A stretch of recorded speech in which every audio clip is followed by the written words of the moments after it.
2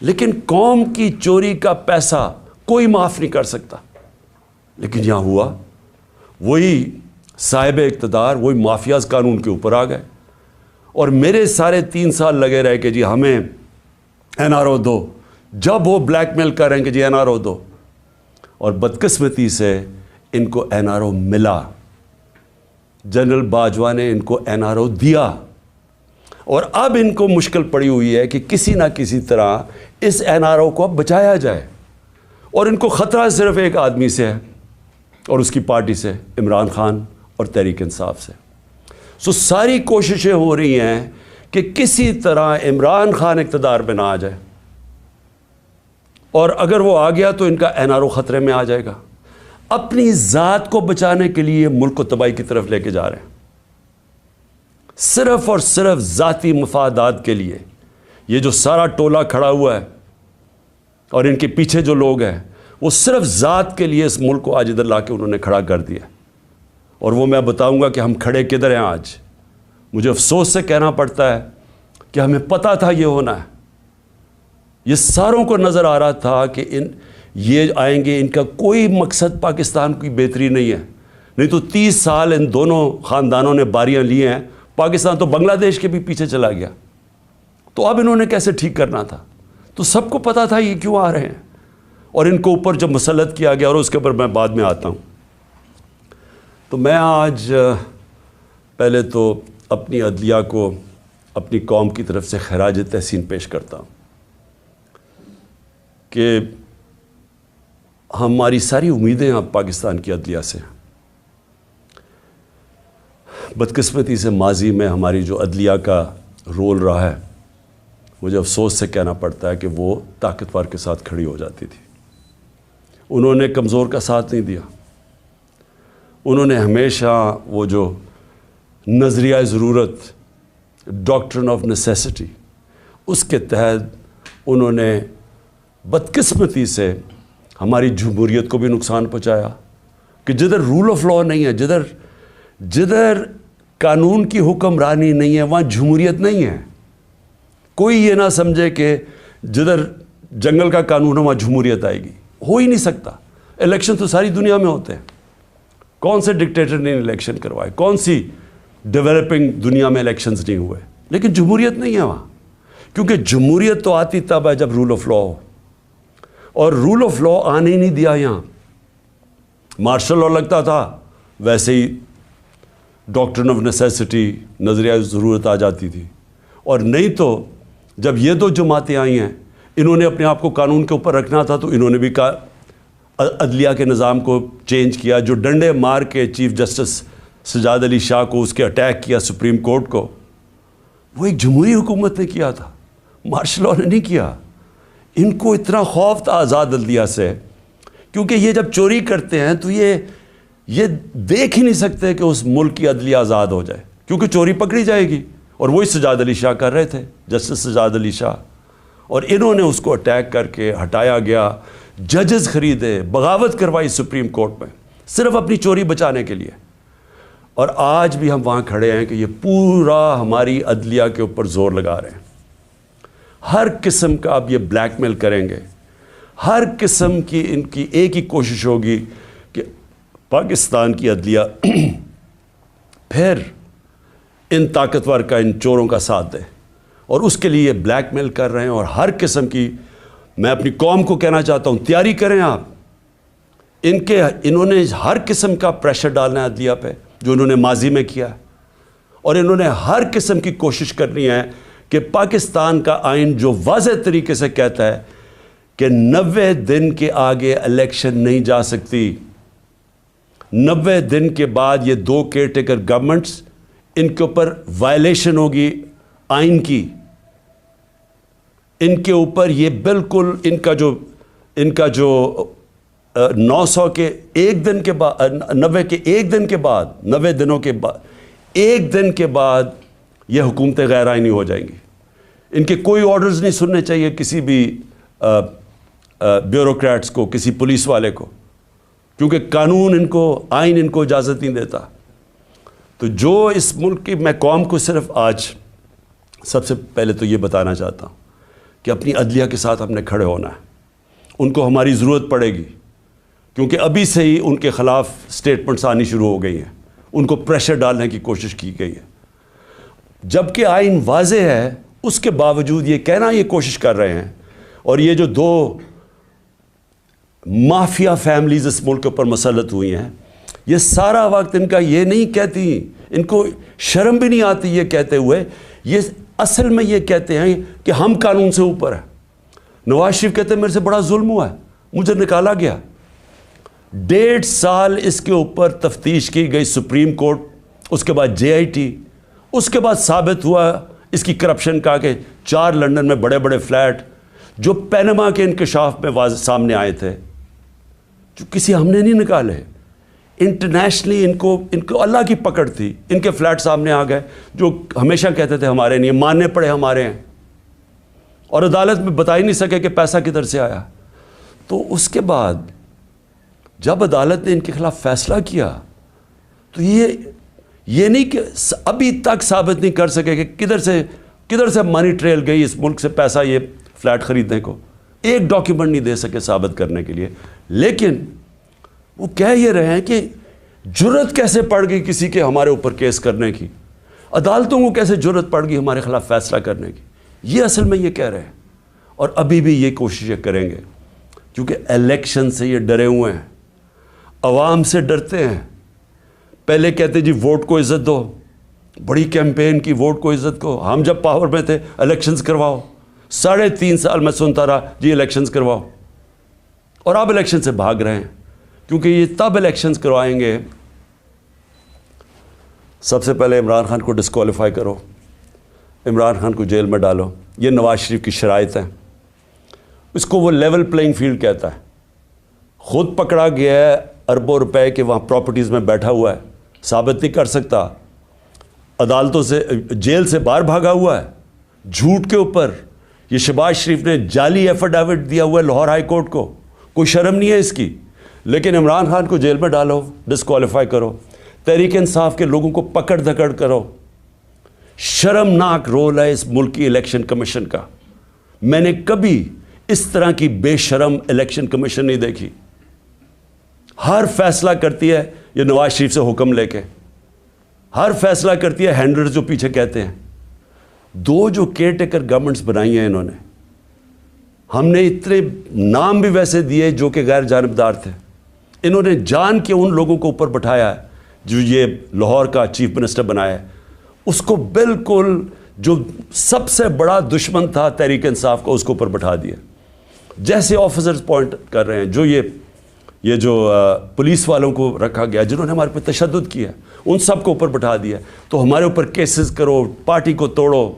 جب یہ سمجھیں گے کہ یہ بالکل گراؤنڈ تیار ہو گئی ہے ان کے لیے, تب یہ چاہتے ہیں الیکشن کرواؤ, اس لیے بھاگ رہے ہیں الیکشن سے. اور میں ویسے ان کو کہتا ہوں کہ جتنی بھی دیر آپ کر لیں رزلٹ وہی نکلنا ہے, جتنی دھاندلی کر لیں رزلٹ وہی نکلنا ہے. لیکن ملک تباہ ہو رہا ہے. ہماری ساری کوشش یہ تھی کہ الیکشنز ابھی اس لیے ہم کروانا چاہتے تھے کہ الیکشن ایک ہی طریقہ اس دلدل میں جو ملک پھنسا دیا اس سے نکلنے کا, اور تو دوسرا راستہ ہی کوئی نہیں ہے. تو ہم اپنے ملک کے لیے اپنی 2 گورنمنٹس ڈیزالو کرتے ہیں اپنے ملک کی خاطر, کہ کسی طرح ہم جو یہ ادھر پہنچا دیا انہوں نے پاکستان کو, کہ اس ملک کی 75 سالہ تاریخ کے اندر کبھی ملک کے یہ حالات نہیں تھے جو آج ہیں. کسی سے پوچھیں یا چھوڑیں کہ میں عمران خان کیا کہہ رہا ہے, میں چاہتا ہوں کہ کسی اکانومسٹ سے پوچھ لیں, کوئی غیر جانبدار لوگ ایکسپرٹس ہوں پالیٹکس کے, اکنامکس کے, ان سے تو پوچھیں کہ کبھی پاکستان کے یہ حالات تھے. اور کوئی آگے روشنی بھی نہیں نظر آ رہی. جتنی دیر یہ بیٹھے رہیں گے یہ اور ہم ڈوبتے جا رہے ہیں. میرے پاس اعداد و شمار ہیں, میں یہ پھر سے اپنی قوم کو بتانا چاہتا ہوں کہ یہ جو حالات آج ہیں, کیسے اس ملک کا تنخواہ دار طبقہ اب گزارا کرے گا. اور ابھی شروعات ہیں, ابھی جو IMF کے ساتھ انہوں نے طے کیے کنڈیشنز, اس کے بعد جو اب لہر آنے لگی ہے مہنگائی کی, کیسے, میں تو ابھی بتاؤں گا جو آج حالات ہیں, ابھی مزید جو آگے ہوں گے وہ کیسے وہ برداشت کریں گے وہ لوگ. تو میں سب سے پہلے دوسری بات جو آج میں کرنا چاہتا تھا، ہمارے پرانے آرمی چیف، انہوں نے ایک صحافی کو ایک انٹرویو دیا اور اس نے پھر کالم بھی لکھی. اس میں اس نے 2-3 چیزیں ایسے کہیں، تو میں صرف ان کے اوپر بات کرنا چاہتا ہوں کہ اگر ہمارے ملک نے اب اس دلدل سے نکلنا ہے تو پاکستان کو ایسے ہمیں چلانا پڑے گا جو اب تک ہم نہیں چلا پا رہے. اور اس کے لیے سب سے پہلی چیز ہوگی رول آف لا. جب تک ہم سب کو قانون کے نیچے نہیں رکھتے، جب تک آئین کے دائرے میں رہ کے ادارے اور لوگ کام نہیں کرتے، اس سے اب ہم نہیں نکل سکتے. میں پھر سے کہہ رہا ہوں، ایک ہے نعمتوں کا راستہ، وہ بالکل مختلف ہے. ایک ہے تباہی کا راستہ، اس طرف ہم نکلے ہوئے ہیں. تو یہ جو آرمی چیف نے، ایکس آرمی چیف نے باتیں کی، سب سے پہلے تو مجھے حیرت ہوئی کہ اس نے کہا جی عمران خان ملک کو تباہی کی طرف لے کے جا رہا تھا. میں نے عمران خان سے ملک کو بچانا تھا تو تسلیم کر لیا کہ اس نے فیصلہ کیا تھا گورنمنٹ گرانے کا، جو میں اور ساری قوم کو ویسے ہی پتہ ہے. لوگوں کو تو اب سوشل میڈیا کا زمانہ ہے. وہ آخری رات جس دن وہ میں نے کہا تھا کہ کوئی رہ تو نہیں گیا، تو اس دن رات کو تو سب قوم کو پتہ چل گیا تھا کہ کون تھا پیچھے اس کے. وہ ارشد شریف شہید نے بڑی زبردست بات کی، وہ کون تھا، تو وہ تو سب کو پتہ تھا وہ کون تھا. لیکن یہ نہیں میں سوچ رہا تھا کہ وہ تسلیم ہی کر جائے گا کہ وہ میں تھا. اور اس نے کہا کہ بڑے برے حالات تھے پاکستان کے اور تباہی کی طرف جا رہا تھا. تو پہلے تو اس نے اکانومی کی طرف کہا، پھر اس نے فورن پالیسی کی طرف کہا کہ امریکہ بڑا ناراض تھا، امریکہ خوش نہیں تھا عمران خان سے. اور فورن پالیسی کا بھی وہ ایکسپرٹ تھا. پھر اس نے سیاست کی بھی کوئی باتیں کی، بڑا لمبی بات چیت کی. پھر وہ شوکت ترین کے اوپر کہہ دیا کہ اس نے اکانومی تباہ کر دی. تو اکانومی کا بھی ایکسپرٹ، پولیٹکس کا بھی ایکسپرٹ، فورن پالیسی کا بھی ایکسپرٹ وہ. دیکھیں یہ آگے جو میں اب ملک کو آگے کا سوچ رہا ہوں نا کہ ملک آگے کیسے بڑھے گا. دیکھیں یہ ایک آدمی کے پاس جب اتنی زیادہ پاور آ جاتی ہے، جو پاور اس جنرل باجوہ کے پاس تھی کہ سپر کنگ تھا، سب کے اوپر بیٹھا ہوا تھا، سارے فیصلے اس کے. گورنمنٹ تب تک ٹھیک، یعنی گورنمنٹ کے کام تب تک ہوتے تھے جب تک جنرل باجوہ فیصلہ کرے کہ ہاں یہ ٹھیک ہے. لیکن اگر میں عمران خان کہہ رہے کہ اس ملک میں احتساب ہونا چاہیے، جو 30 سال سے ملک کو چوری کر رہے تھے، جن کے پرانے کیسز بنے ہوئے ہیں، سوائے شہباز شریف کے 2 TT کیس اور وہ جو اس کا FIA میں مقصود چپڑاسی والا کیس تھا 16 ارب کا، اور TT کا 8 ارب، جو اوپن اینڈ شٹ کیسز تھے، ان کے علاوہ تو سارے پرانے کیسز تھے. لیکن جب باجوہ صاحب نے فیصلہ کر لیا کہ احتساب نہیں ہوگا، تو احتساب نہیں ہو سکتا، کیونکہ اس نے اس میں تسلیم بھی کر دیا کہ نیب کو بھی وہ کنٹرول کرتے تھے.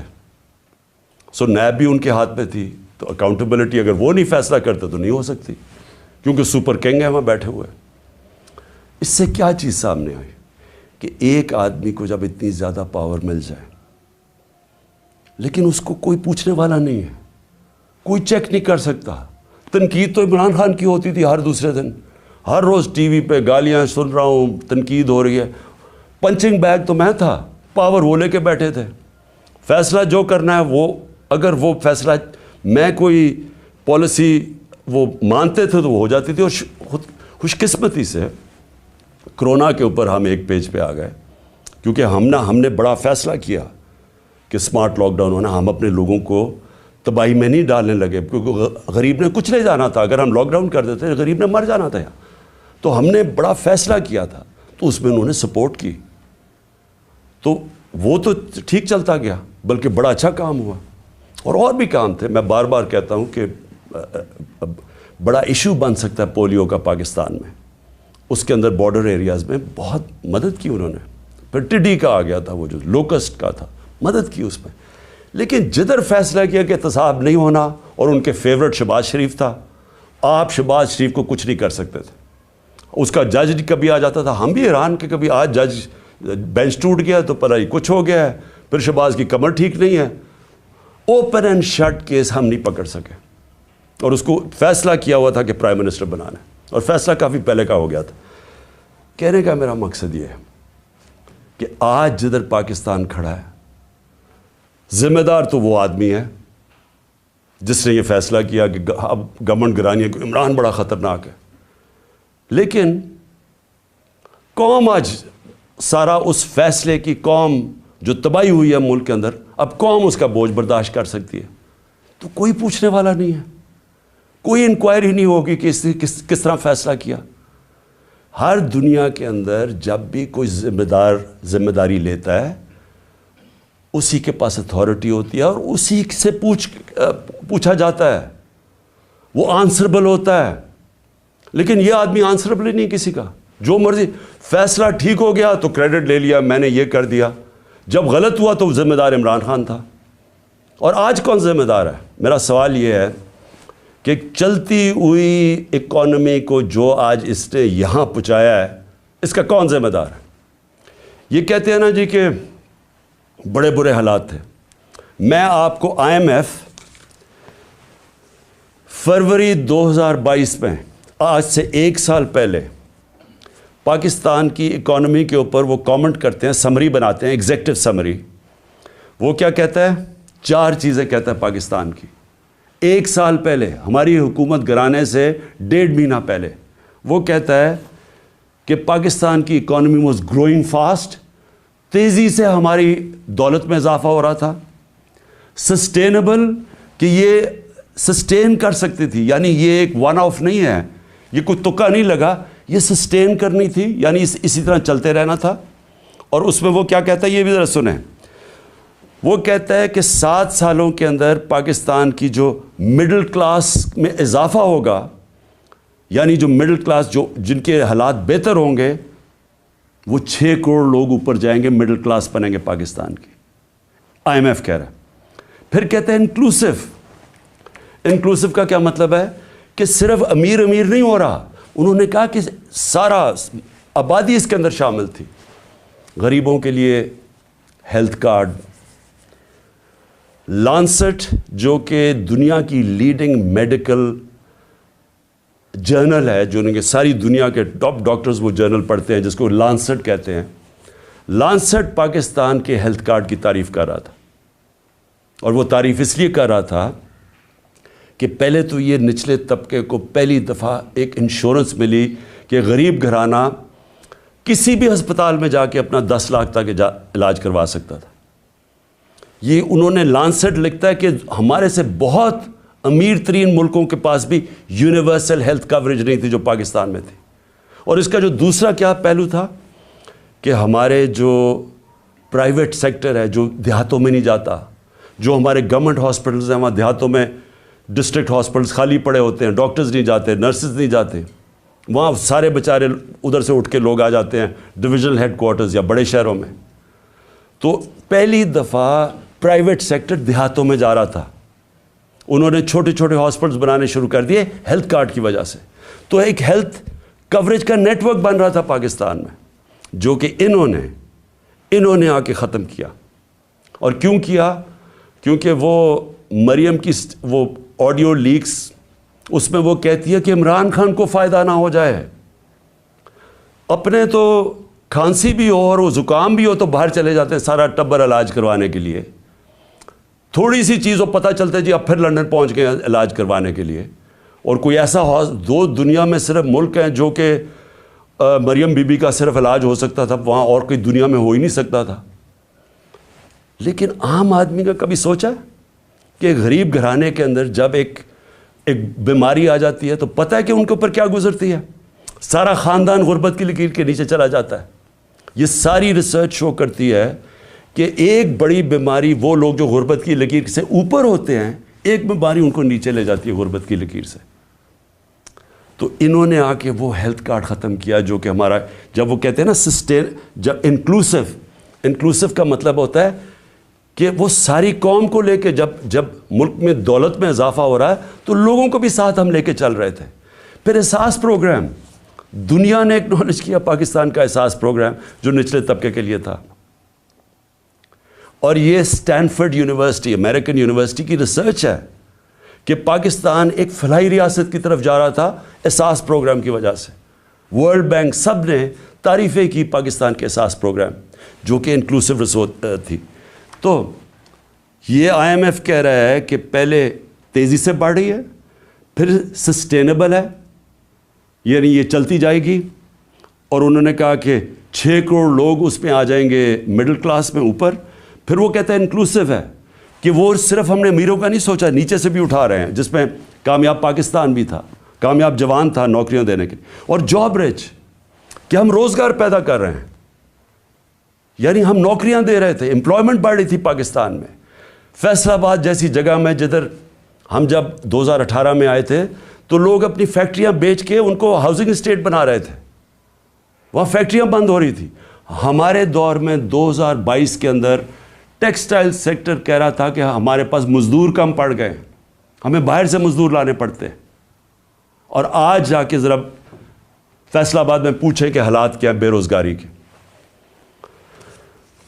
تو میں اب اس کے بعد صرف 2-3 اور چیزیں کہنا چاہتا ہوں, اور میں یہ اس لیے کہنا چاہتا ہوں کہ یہ ملک کو بچا رہے تھے. جنرل باجوہ عمران خان کو ملک سے بچا رہے تھے, تباہی سے بچا رہے تھے. تو یہ ذرا تباہی کا ذرا میں صرف قوم کے سامنے رکھنا چاہتا ہوں کہ 10 مہینے کے اندر کیا ہوا ہے پاکستان میں.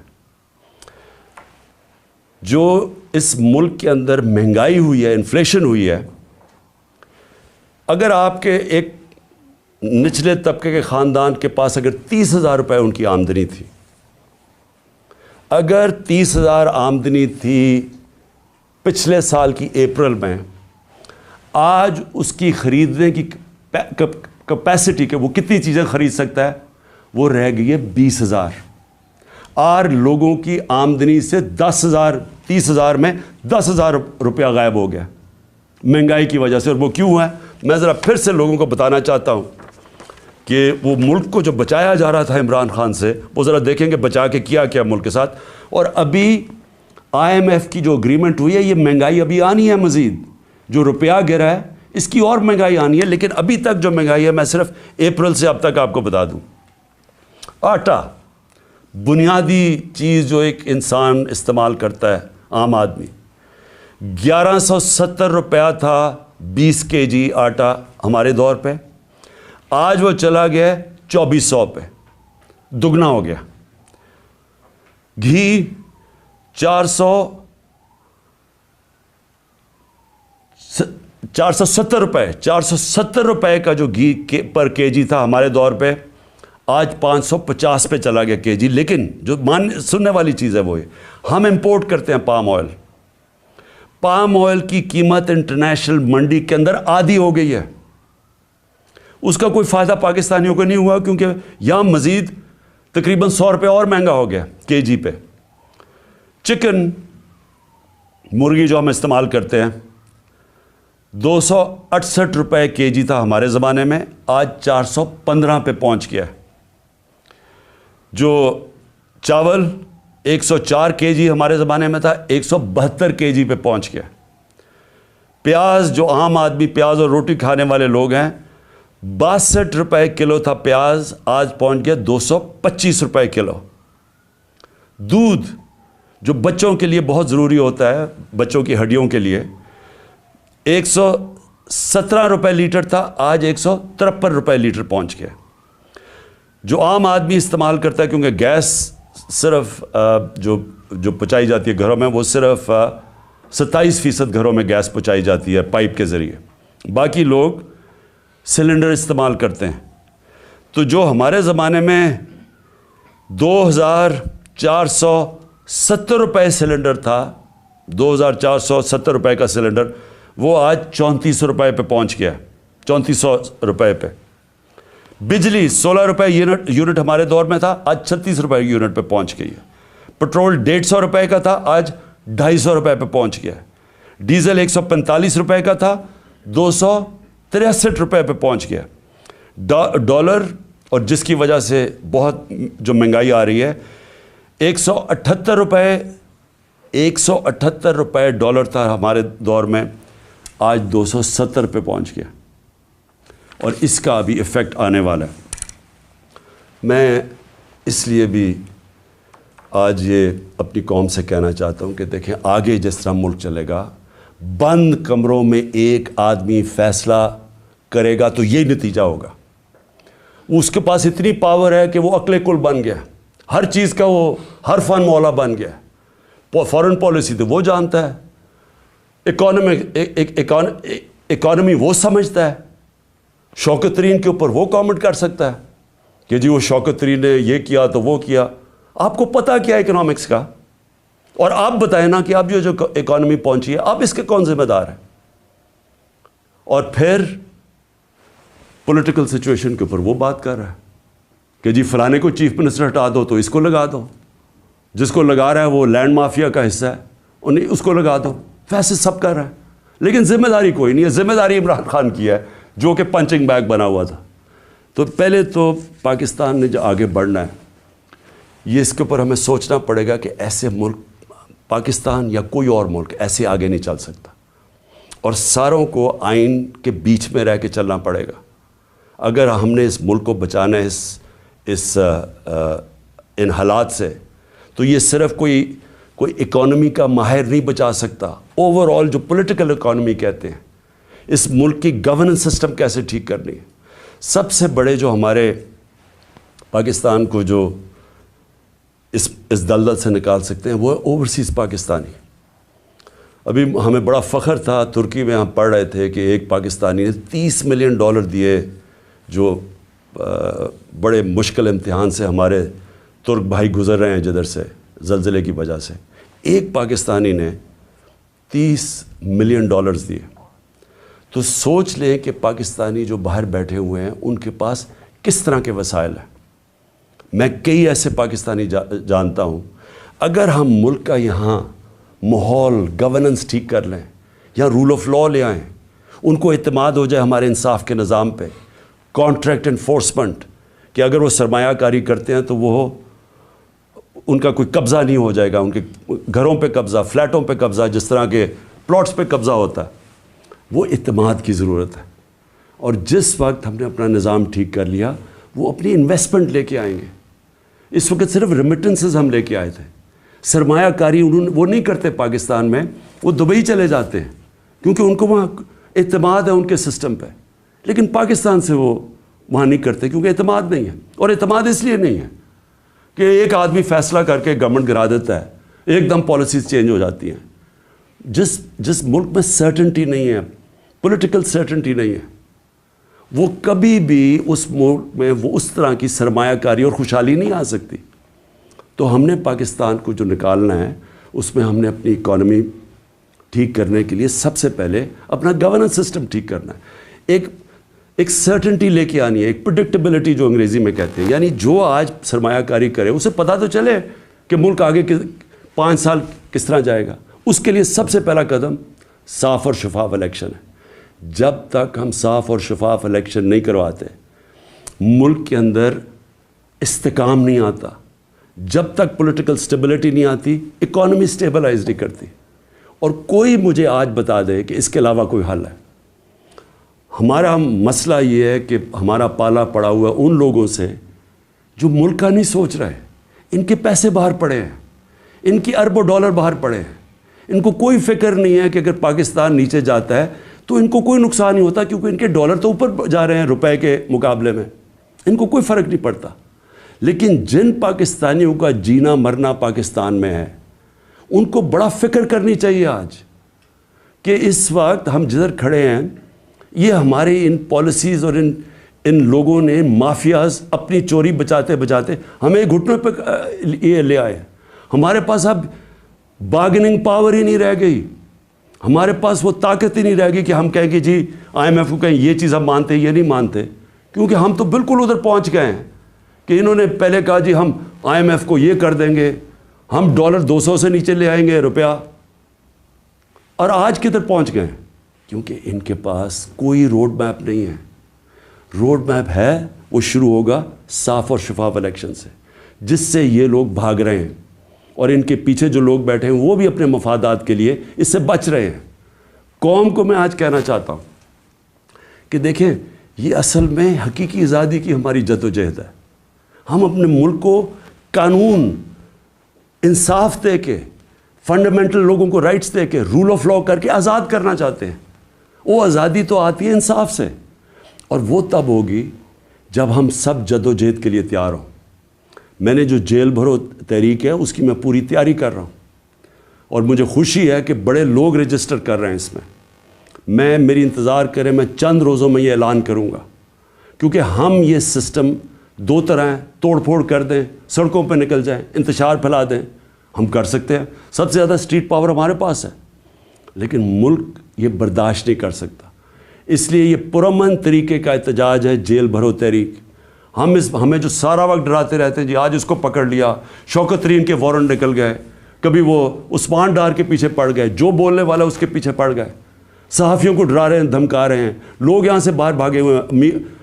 معین پیرزادہ وہ باہر بھاگا ہوا ہے, وہ دوسرا ارشد شریف سے جو ہوا, جو ابھی بھی جو سٹریس ڈالتے ہیں کہ تھوڑی سی ادھر سے لائن کراس کر گئی آپ یہ تنقید نہیں کر سکتے.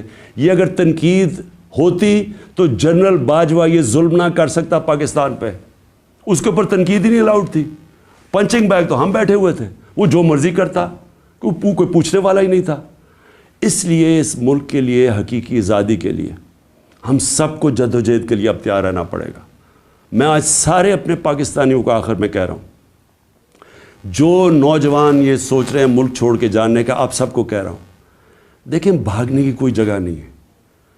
جو قومیں جب تک اپنی آزادی کے لیے نہیں لڑتی, جد و جہد نہیں کرتی, کوئی ان کو آزادی نہیں دیتا.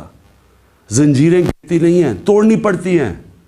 ہم سب کو تیاری کرنی چاہیے, اور میں پھر سے اپنے ساری پارٹی کو, پاکستانیوں کو کہنا چاہتا ہوں, تیاری کریں جیل بھرو تحریک کی. انشاءاللہ میں چند دنوں میں اس کی اناؤنسمنٹ کروں گا. پاکستان زندہ باد.